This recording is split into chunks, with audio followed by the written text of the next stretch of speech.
општата оценка на Цивил стои дека изборниот процес во Република Македонија се карактеризира со голем број случаи на нерегуларности и максимална злоупотреба на јавните ресурси. Придружен е изборниот процес со сериозни слабости на избирачкиот список и структурно насилство на повеќе нивоа кои го нарушија демократскиот процес и работата на институциите во целост. Изборната кампања беше остра и непринципиелна, додека по лиците на јавни дебати меѓу учесниците во изборната трка владеачката партија ги игнорира веќе подолго време, па така и на овие избори. Кампањите започнаа пред законски определениот рок и се водеа агресивно и во голем дел без бирање средства за дискредитација на политичките ривали. Особено остар и дискредитирачки вокабулар се забележува кај владеачката ВМРО-ДПМН. Председателските избори меѓу останатото ги одбележа и повикот на Демократска унија за интеграција, дуи албанците да ги бойкотираат председателските избори. Етничките теми уште еднаш станаа доминантни во острите настапи на партиските лидери, особено на владините коалициони партнери.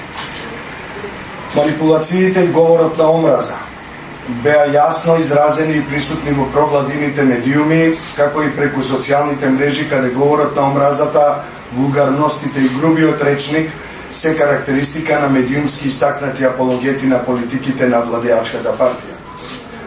Притисокот на владеачката партија врз Цивил преку провладините медиуми и во официјалните соопштенија беше силен, крајно непринципиелен и со заканувачки тон.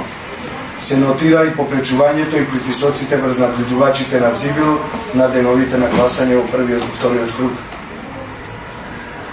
Проблемите со избирачкиот список се регистрирани буквално во сите општини во Република Македонија во двата круга на изборите. Оваа системска аномалија фрли сериозна сенка на изборниот процес во цели. Проблемите се манифестираа на различни начини. Например, голем е бројот на случаи кога гласачите можеле да гласаат за парламентарни, а ги немало на списокот за председателски и обрана. Голем број извештаи говорат за гласачи кои не се нашле на избирачкиот список. Еден дел од нив јавуваат дека се нашле на онлайн верзијата на избирачкиот список, но не биле таму кога отишле да гласаат во избирачкото место. Нотирани се бројни случаи каде гласачи кои гласале за парламентарни избори во една општина ги насочуваат да гласаат на председателски во друга општина. Фантомски гласачи и починати лица се откриени и нотирани од наблюдувачите на Цивил и тоа во Кисела вода, Центар, Аеродром, Ресен и Охрид. Што се однесува до злоупотребата на јавните ресурси. Границата меѓу институциите и партиите беше избришана во потполност. Цивил евидентира невидена злоупотреба на институциите, администрацијата и сите расположливи ресурси во овој период од страна на владеачките партии пред се од ВМРО-ДПМН насекаде низ земјата. Списоци со сигурни гласачи, задолжително присуство на партиски конвенции, агресивна партиска агитација и активизам, евиденција на гласачи на денот на гласањето се само дел од редовните партиски обврски кои вработените во администрацијата на сите нивоа и во текот на целиот изборен процес, вклучително и на деновите на гласање, кога нескриено се кршеше изборниот молк на секаде во земјата. Ни дуи како коалиционен партнер во власта не се воздржуваше од ваквата злоупотреба во општините каде живеат албанци. Злоупотребата на јавните ресурси се нотира и од страна на новоформираната ГРОМ во општина Карпош, како и од страна на СДСМ во општина Куманово. Подкуп на гласачи. Речиси низ целата земја се вршеше подкуп на гласачи. Нашите наблюдувачи известуваат за давање по 500 денари за председателски и 500 денари за парламентарни избори од страна на членови на ВМРО-ДПМН. Тоа е нотирано во Струмица, Свети Николе, Кочани, Кичево и неколку други општини во првиот круг на гласањето, за што дополнително ќе известиме. На многу места тие биле и организирано превезување до гласачките места. Забележани се и случаи кога не се давале пари на рака, туку материјални добра, но и ваучери за продавници.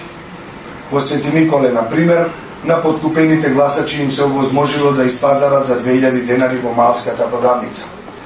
Во текот на кампањата имаше и вработување и ветување за вработување. Наблюдувачи на Цивил го истражија случајот со вработувањата во Југохром пред самите избори. Вработените во овој комбинат ни тврдат дека се под силен притисок да гласаат за владеачката партија. Превоз на гласачи и собирање лични карти е нашето следно видување на дел од изборниот процес и се зборува за тоа дека партиски активисти на ВМРО ДПМН, СДСМ, ДУИ и ДПА превезуваат гласачи со најразлични превозни средства, вклучувајќи и еден трактор. Возилата во Шутово Ризари беа обележани со партиски символи на ВМРО ДПМН. Се нотираат и случаи во кои гласачите биле под различни видови принуда. Лични карти од гласачи биле прибирани од полицијата или од партиски активисти на ВМРО ДПМН со цел да се обезбеди сигурно гласање во општините Шутово Ризари, Кисела Вода, Битола и Струмица.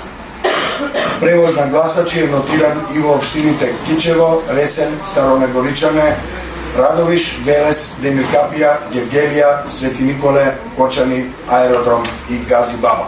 По Аеродром и Гази Баба забележани се колони од по 20 и повеќе возила полни со гласачи. Оно што даде посебен белег на овие избори, исто како и на минатогодишните се гласачите од Пустац Албанија, за кои што се јавија сериозни сомнежи дека во овој изборен циклус гласа на две места, и во Тирана и во Македонија, во Скопје, каде што бидејќи поседуваат две лични карти и од двете држави, иако ги имаше на списокот на лица кои што имаат државјанство од Албанија и беа во тамошниот избирачки список, овие лица дојдоа и во Скопје со организиран превоз, барем така кажуваа податоците од теренот. Цивил располага и со фотографии од две возила кои што вршеа превоз на гласачите од Пустец. Овие гласачи беа забележани на повеќе места.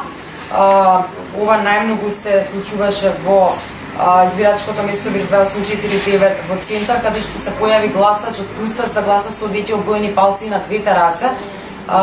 Ова беше било реагирано од страна на избирачкиот одбор, меѓутоа гласачот со бегање го напуштил местото. Исто ваков случај имавме уште еден, значи кога лица со обоени палци на двете раце се обиди трет пат да гласи, му беше дозволено. Значи, кај дел од овие лица беше регистриран и организиран превоз на гласачи, како што рековме. Гласачи од Пустец беа регистрирани и евидентирани на повеќе места, значи во Ресен, во Бутел, во Центар, Кисела Вода, Кичево и Аеродром. Дел од овие лица со организиран превоз беа донесени во Ресен, а потоа беа распределувани со автомобили низ повеќе гласачки места. Исто така комбето, жолтото комбе кој што беше сликано, че најпрво беше паркирано во Бутел, а потоа гласачите беа распределени во Аеродром и на други места, што значи дека стануваше збор за целосно организирано носење на гласачи кои што реално немаат живеалиште во Македонија, а се пријавени дека живеат тука. Ова мислам дека го докажавме и преку видео снимки, каде што овие лица беа евидентирани дека живеат на одредена адреса, меѓутоа кога се упативме на тие адреси, луѓето ниту знаеа, ниту пак некои влезови не постоеа. Значи тоа е видеоматеријал кој што беше презентиран во јавноста.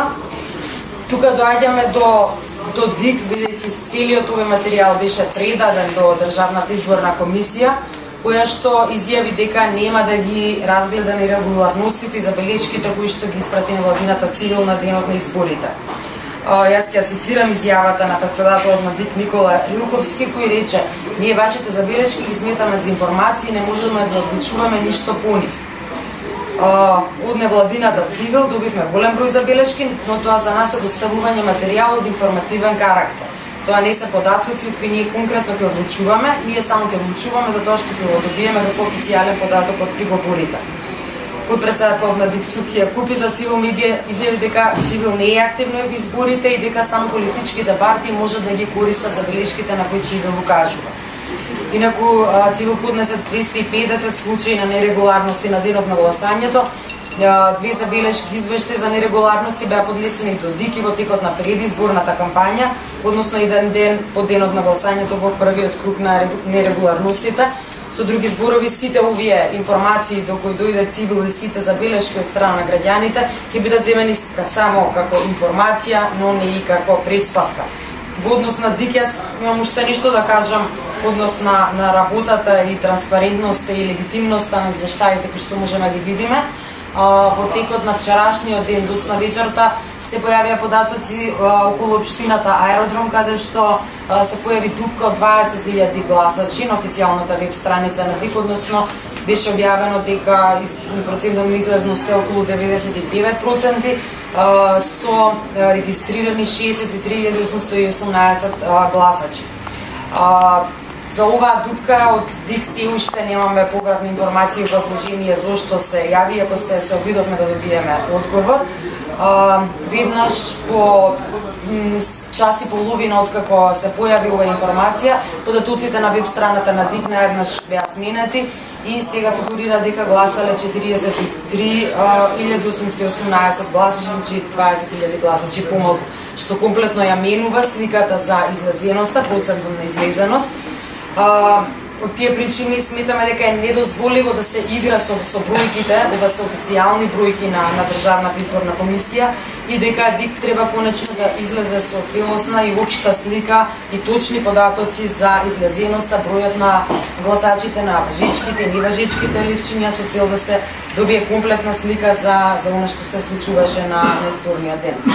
Господине Дерала, ова не се веројатно први, мислам, секако не се први нели избори за цивил, нема да бидат ниту последни, вакви нерегуларности се бројни. Но што понатаму, например, вие наидувате на условно кажано кочница при Државната изборна комисија, вели тоа се само информација, не представки. Знаете што, законот е малку двосмислен. Тој предвидува можност за поединци да поднесат представка и тоа не е барем од она што јас го разбирам во законот, не е доволно доречено. Самите представници на Државната изборна комисија ви кажуваат дека тоа што ние го доставуваме ќе го сметаат за информација. Тоа исто така не ми е јасно мене лично, што подразбира тоа ако нешто прифатите како информација, а не како представка. Имено според овие цитати кои ги слушнавме пред малку, Државната изборна комисија за релевантни ги зема само представките од политичките партии. Јас, колку што знам, представки од политичките партии се поднесени, тоа во голем број, бидејќи еден голем дел од нив се карбон копирани до адресите на цивил, како информација. Тие предпоставувам дека беа одбиени во најголем дел, не знам дали нешто се разгледува во овој момент. Да, мислам дека се разгледува, меѓутоа тоа што ни го известија од управниот суд е дека сите 20.000 представки што имаше поднесено СДСМ, тоа беше мислам дека минатиот месец беа одбиени. Значи, ако ме прашувате што понатаму и што со овие информации, јас можам да ви кажам дека целава случка и воопшто овие информации што ги слушате, како и однесувањето на правоодините медиуми кои се обидуваат на сите можни начини да го дискредитираат набљудувањето како на цивил, а така и на другите посредно, бидејќи нашите извештаи се комплементарни на извештаите на други набљудувачки мисии, односно се само по-детални во тој поглед, зборува за една сериозна системска дисфункција, дека институциите практично не функционираат кога станува збор за владење на правото и за демократскиот процес наречен избор.